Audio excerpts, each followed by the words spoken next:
question, you got to state the equation of the axis of symmetry. The axis of symmetry for the quadratic is at the turning point, which is x is equal to 0. Our next question is to state the derivative of f with respect to x. So you put that in your calculator and you get x over 6. Now the next question is to find the tangent at point M, and you know that the gradient is -2, so your f dash of x is going to be -2, and your x is equal to -12, and this -12 is the x coordinate for M.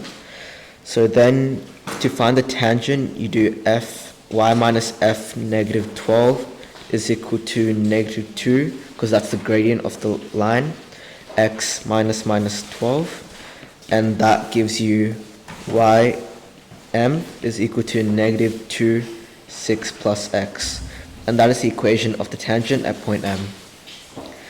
The next question is we need to find the equation of the line perpendicular to the tangent passing to point M. So we know point M is at -12. So to find the normal, you get y minus f -12 is equal to -1 over f minus 12, x plus 12. And when you do that, you get y is equal to 36 plus x over 2, which is the same as y is equal to 18 plus x over 2.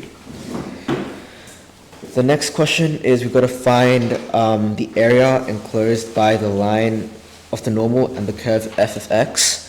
So I'll let my normal equal w of x, and I'll let my, I'll let this equal z of x, and I'll let my tangent equal w of x, so that's -2, 6 plus x. And to find the intercept between these two lines, we know the x coordinate is -12 for one of them, and we got to find what n is. To find n, we let f of x is equal to, I'll just label this as z of x. F of x is equal to z of x, and you get x is equal to -12, and x is equal to 18. So those are your points of intersection, and using that, you can find the area, which is to -12 to 18, z of x minus f of x dx, which is 18x plus x squared over 4 minus x cubed over 36, boundaries -12 to 18, and when you do that, you get 375 units squared. Okay, so now we got to find the value of b in terms of a such that the shaded area is a minimum. To find this, we know we need to find what this line is equal to, and I'll name this line L of x, and we know what our g of x is, which is x squared over 4a squared. So to find the normal at point -b, we let this coordinate called b, and b is -b g minus b. So to find the normal, we get y minus gb is equal to g dash -b over x plus, that's a tangent, -1 g dash -b. And when you put that in your calculator, you get L of x is equal to a4b plus b3 plus a4x over 4a squared b. The reason I call this L of x is just to make it easier. L of x is nothing but the normal at point B. Right, so now we know what this line is. So we try and find the intercepts. I'll name this point N. So we know B is equal to -b, but for N, we're going to make L of x equal to G of x, and x will then be equal to -b, or x is equal to 8a4 plus b squared over b. So that's the x-intercept, the boundaries. So using that, we can now integrate this function. So integrate negative b a4 plus b squared over b L of x minus g of x dx, and I'll let this function called d of b. The reason I chose b as my variable is because we need to find the value of b in terms of a. So if I make b my variable, I'll be able to do that. So when I put this in my calculator, I get that db is equal to 4a to the power 4 plus b squared 3 over 3a squared b cubed. And now we've got to find the shade area when it's a minimum. So our d dash of b must be equal to 0. And when we do that, we get b is equal to plus or minus 2a squared. Now here it says that b must be greater than 0. If we have negative 2a squared, b would be less than 0. So we reject negative 2a squared as b must be greater than 0. Therefore, b is equal to 2a squared. Does that make sense? Okay. I'll move on to the next question then.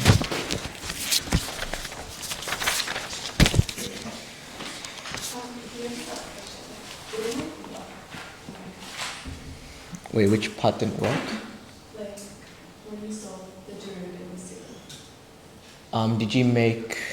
Did you put, was this your function right here? No. What was your function? It was like more longer. More longer. Was your boundaries what I got? Did you get the same boundaries? Yeah. Was this correct? That part?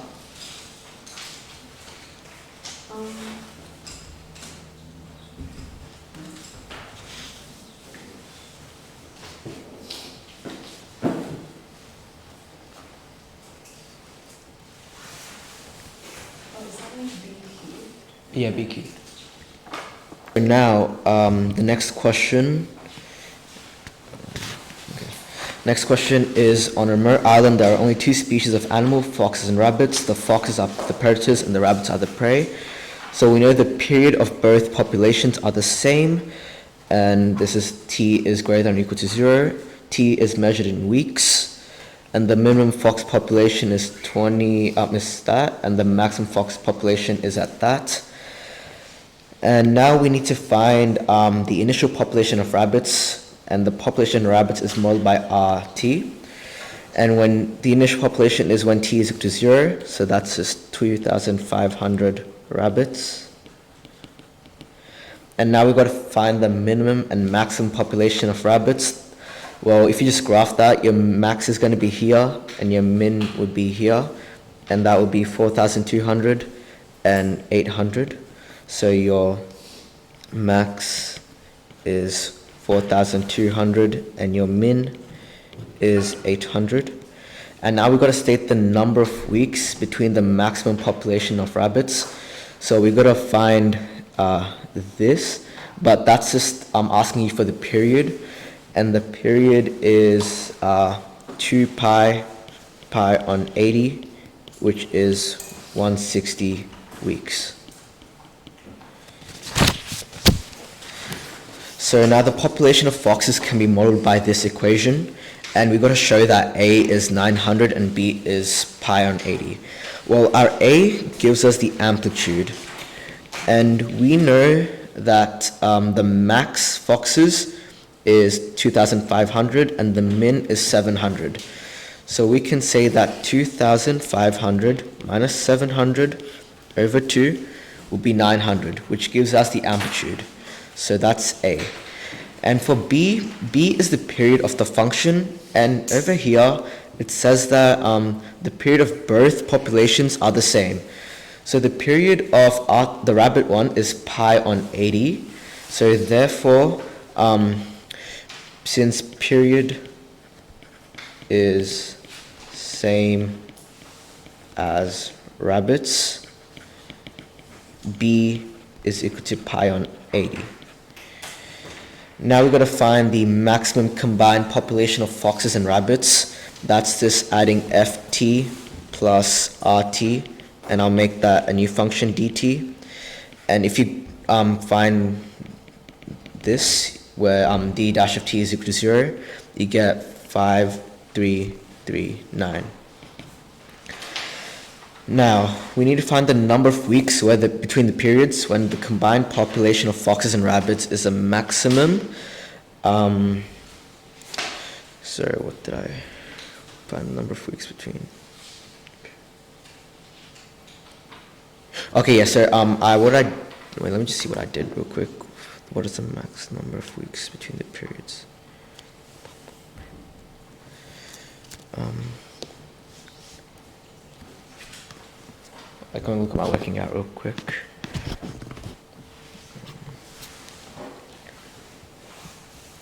I did 213.731 minus 53.7306, and I got 160 weeks.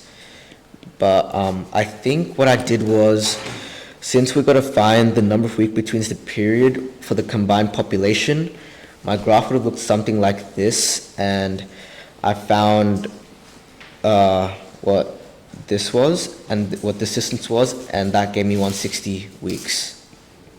That's what I did. And this is my d of t, by the way. And d of t is ft plus rt. And this is out of the course. Does that make sense so far? Okay. Right. Now we have a new function, which is the population of rabbits over a longer period of time. And we've got to find the average rate of change between the first two times when the population of rabbits is at a maximum. So our s dash of t is supposed to be equal to 0, and I chose my domain to be t is between 0 and 220. I chose a random domain, but when I did that, I got t is equal to 38.0584, t is equal to 118.058, and t is equal to 198.058. But this one gives me a minimum, so we reject. And that means these two give us the maximum value. But the question is asking us to find the average rate of change. So to do that, we get S 198.058 minus S 38.0584 over 198.058 minus 38.0584. And when you put that in your calculator, you should be getting negative 3.6. Now we've got to find the time where this is our domain, when the rate of change of the rabbit population is at its greatest positive value. So we've got to find when the rate of change is at its greatest value, which means that we've got to find the double derivative. So rate of change is, the equation for that is just s dash of t, which is equal to e negative 0.003t 6.7588 cos t pi t 80 minus 5.1 sine pi t 80. So that's the equation, but we've got to find the double derivatives since we're trying to find the maximum of rate of change. So that's double derivative s dash t is equal to 0, and my domain has to be, t has to be greater than 40, but I can't equal 40, so I chose my domain to be 40 and 200, and between that I got the maximum value of t was 156.117, which gave me a positive rate of change, and that rounded to the nearest whole number is 156 weeks. And over time, the rabbit population approached a particular value. So the graph from my memory looked something like this. And at a certain point, it became a constant line. So I just chose a really large number, like 2,200, like 22,000. and I found S22,000, which was equal to 2,500 rabbits. Okay, I'll move on to the probability question now. So Mika is flipping a coin. The unbiased coin has a probability of 1/2 landing on heads and a 1/2 probability for landing on tails. This is a binomial random variable representing the number of times that the coin lands on heads, and Mika flips the coin 5 times. So our x is a binomially distributed random variable with the n of 5, number of trials as 5, and the probability of success as 1/2. And we've got to find probability x is equal to 5. You put that in your calculator and you get 1/32.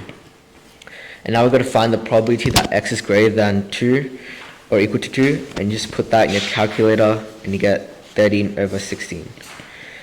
Now we've got to find the probability x is greater or equal to 2 given that it's less than 5. So that's the same as probability 2 is less than or equal to x less than 5 over probability x is less than 5. That is 25/32 over 31/32, which is 25/31. But we want to correct the 3 decimal places, so that would be 0.806. Now we've got to find the expected value in the standard deviation for x. Well, x is a binomial random variable, and for binomial, the mean is n times p. Our n is 5, and our probability is 1/2, so our expected value is 5/2. And for the standard deviation, the formula is square root np, 1 minus p, and our n is 5, our p is 1/2. 1 minus 1/2 for this part, and that gives us square root 5/2. Okay, now for this one, this is the function we have for the coin flips, and it's a continuous random variable, and h is the vertical height reached by the coin flip in meters between the coin and the floor, and a, b, c are real constants. Now we've got to find the value of definite integral from 1.5 to 3. Well, this is a probability density function, which means the area under the curve will always equal 1. So our value is just going to be 1. And now we've got to find, given that h is less than or equal to 2, that's equal to 0.35, and h is greater than or equal to 2.5 is equal to 0.25, we've got to find the values of a, b, and c.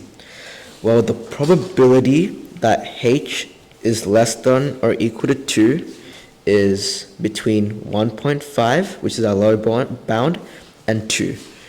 F of h dh is equal to 0.35. And that is equal to 1.54167 a plus 0.875 b plus 0.5 c is equal to 0.35. And this is our first equation, equation 1. Our next equation is probability that h is greater than or equal to 2.5, where that's equal to 0.25. So our lower bound would be 2.5. Our upper bound would be 3. fh dh is equal to 0.25.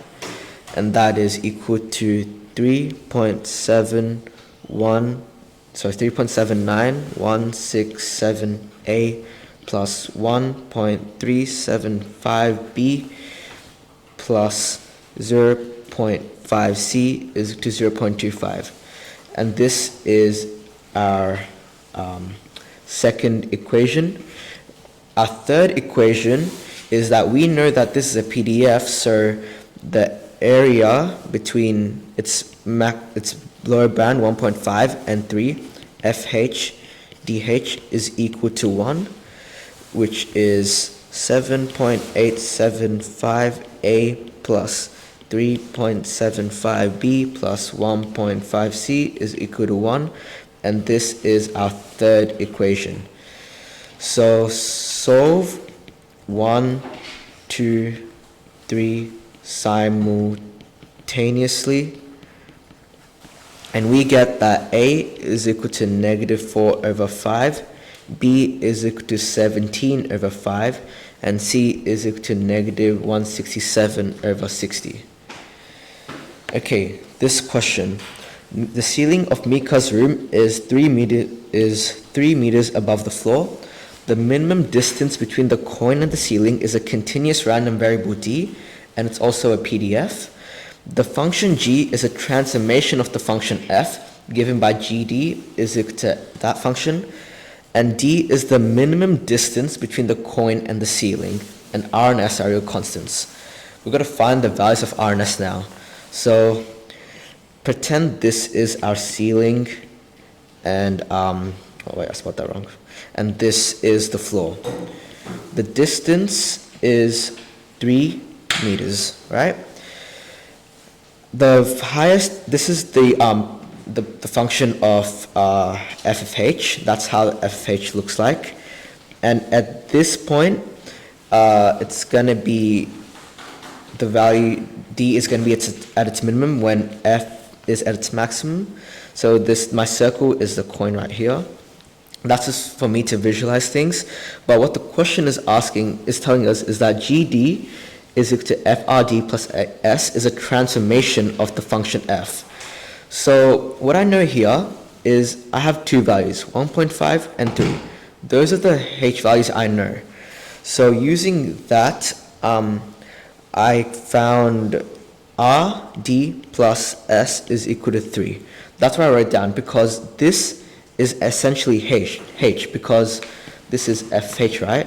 So h is equal to rd plus s. That's what we can write that as. But we know at 3, it's going to be at its maximum, because at its minimum, because the room is 3 meters. The room is 3 meters itself. So when the coin reaches here at 3 meters, the distance is going to be 0. So we can make r times 0 plus s is equal to 3.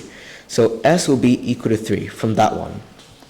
And now we have another point, 1.5.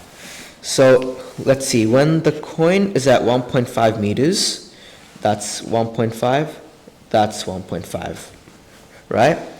So our rd plus s is equal to 1.5 meters, because that is the value of h. And our s is 3 from the previous question, so plus 3 is equal to 1.5. But our d is the minimum distance, right? And if the coin is at 1.5 meters, the minimum distance would be 3 minus 1.5, which is equal to 1.5. So we write this as 1.5d plus, r times 1.5 plus 3 is equal to 1.5, and our r is equal to -1. So our s is equal to 3 and our r is equal to -1. Okay, so Mika's sister Bella also has a coin, and Bella's coin has a probability of p landing on heads and a probability of 1 minus p landing on tails, and it's a constant value between 0 and 1. The number of flips is 25, and p hat is a random variable representing the proportion of times that Bella's coin lands on heads in her sample. And is random variable p hat discrete or continuous? Well, the random variable is discrete because x is discrete as it is a coin toss. And now we've got to find p. We know that p hat is equal to 0.4, and we've got to find an approximation of the 95% confidence interval for p. Well, I'll get out the formula real quick, but what you have to do is p minus k square root p over n, 1 minus p plus k square root p n, 1 minus p. That's the confidence interval. And our P is 0.4. Our K for a 95% confidence interval would be 1.95996, and our N is told to be 25, so N is equal to 25. And when you sub all those values in, you should be getting 0.208, 0.592. Okay, now, Bella knows that if you can decrease the width of the 95% confidence interval by using a large sample of coins, she knows that p hat is 0.4, and we've got to find how many coin flips will be required to half the width of the confidence interval. So our confidence interval is between 0.208 all the way to 0.592. And if we find the value, if we get 0.592 minus 0.208 divided by 2, we get that the distance between these two is 0.384. So this distance is 0.384. And we've got to find the half of the width. So the width is 0.384. Divide by 2 would give us 0.192. And 0.192 would be the distance of 0.192, and this distance would be the same as this distance. So we have an equation, 0.192 plus 2x, that's going to be equal to 0.384. And when you solve that, our x is, let me just quickly solve x. 0.192 plus 2x is equal to 0.3. Our x is 0.096. Using that, we get the lower bound would be 0.208 plus 0.096. And if you equate that to the lower bound of the formula, which is p minus k square root pn 1 minus p, where k is 1.95996, p is 0.4, and we got to solve for n. And when you do that, your answer would be n is equal to 100 point something, which is basically 100. So that's how you do that question.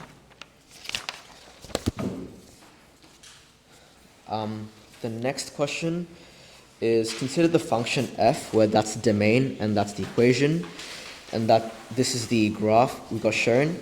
We've got to find the range of f of x. Well, from inspection, you can just see the range is any real number. And we've got to find f dash of 0. Well, f dash of x would be 4, 1 minus 4x squared. F dash of 0 would be 4, 1 minus 4, 0 squared, which is 4 over 1, which is equal to 4. We've got to find the maximal domain over the function is strictly increasing. Well, from inspection, you can see the function is always strictly increasing. So it would be between its maximal domain, which is -2 to 1 over 2, not inclusive. Now we need to show that fx plus f minus x is equal to 0. Well, that's ln x plus 1 over 2 minus ln 1 over 2 minus x plus ln negative x plus 1 over 2 minus ln 1 over 2 plus x.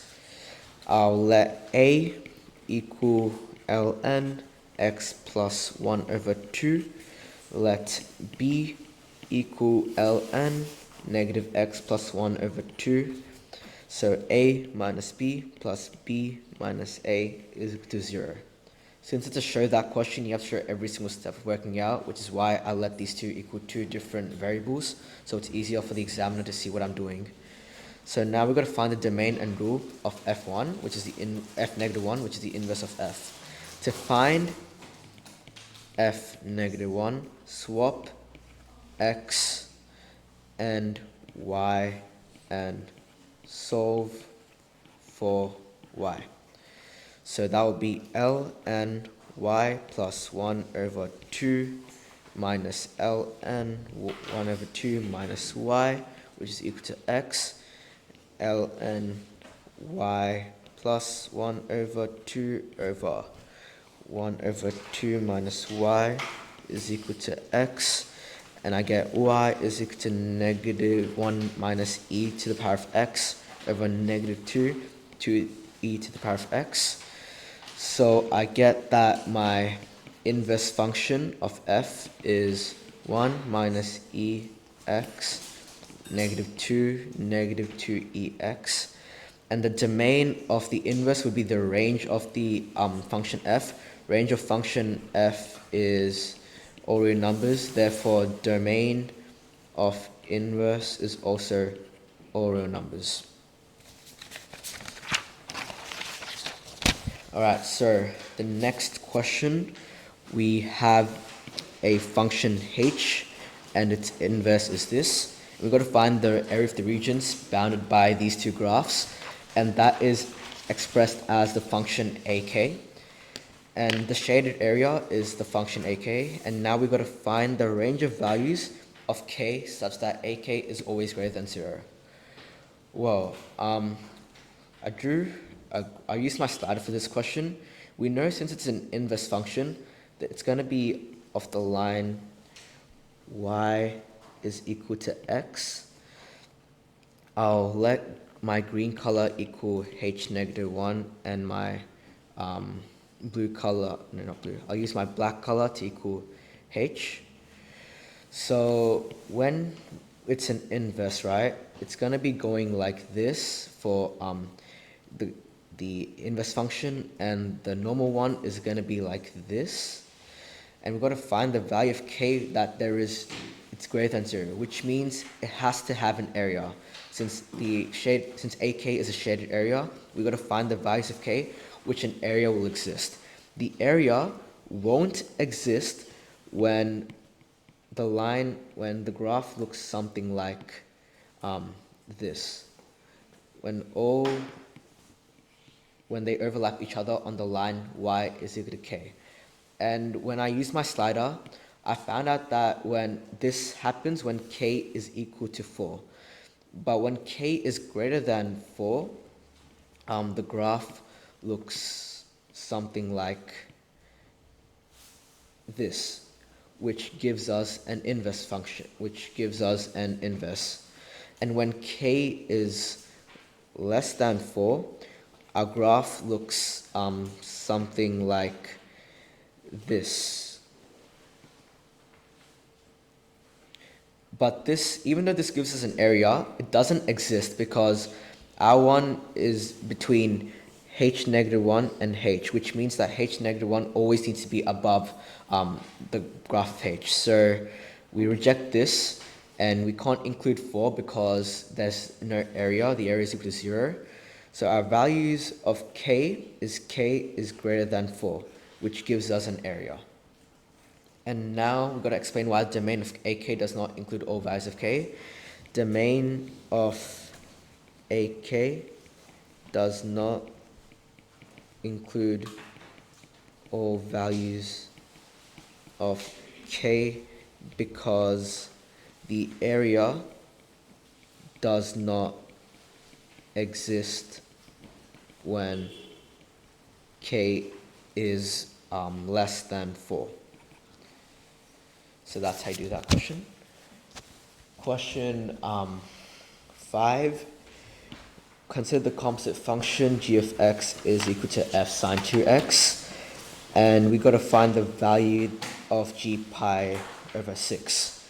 Well, g pi over 6 is the same as f sine 2 times pi on 6, f sine pi on 3, which is f square root 3 over 2, which is equal to 3. Now we've got to find the derivative is this, and we need to show that g dash of pi over 6 is equal to 1 over 9. So that's g dash pi over 6 is equal to 2 cos 2 times pi over 6 times f dash sine 2 times pi over 6, which is 2 cos pi over 3 times f dash sine pi over 3, and that is 2 times 1 over 2 times f dash square root 3 over 2. We know that when x is square root 3 over 2, f dash of x will be 1 over 9. So 2 times 1 over 2 times 1 over 9. The 2's cancel out, and you're left with 1 over 9. Now we're going to find the equation of tangent to g at x is equal to pi over 6. The equation of tangent would be given by g pi on 6 minus is equal to g dash pi on 6 x minus pi on 6. From part A, we know that g pi on 6 is equal to 3. From part B, we know that g dash pi over 6 is equal to 1 over 9. So using that, y minus 3 is equal to 1 over 9 x minus pi on 6. We get that y, our equation of tangent, is 1 over 54 over 162 minus pi plus 6x. Now we've got to find the average value of the derivative function g dash of x between pi on 8 and pi on 6. So we know that our g dash of x from here, from this part, is this. So I'd write g dash of x is equal to 2 cos 2x times f dash sine 2x. And we've got to find the average value of this derivative function. So it's going to be 1 over pi on 6 minus pi on 8. Integrate, our lower bound is pi on 8, our upper bound is pi on 6. 2 cos 2x times f dash sine 2x dx. And I take the 2 outside over here, and when I do, I take the 2 on this side. Let me show you. So I remove the 2 here, and when I do that, I get 48 pi on 8, pi on 6, cos 2x, f dash sine 2x dx. And that's going to be equal to, so on my calculator, I asked for the integration of cos 2x f dash sine 2x, and what it gave me was 1 over 2 f sine 2x. So that's what my calculator gave me as the integration of that. So this would be equal to 48 over pi 1 over 2 f sine 2x. Our lower bound is pi on 8, our upper bound is pi on 6. That's 48 pi 1 over 2 f sine pi on 3 minus 1 over 2 f sine pi on 4, which is 48 pi 1 over 2 times 3 minus 1 over 2 times 5. And when you put that in your calculator, you get negative 48 on pi. Now we've got to find 4 solutions to the equation g dash of x is equal to 0. So our g dash of x is 2 cos 2x f dash sine 2x. 2 cos 2x is times f dash sine 2x must be equal to 0. I take the 2 over, I bring the 2 to this side, and that gives me cos 2x f dash sine 2x is equal to 0.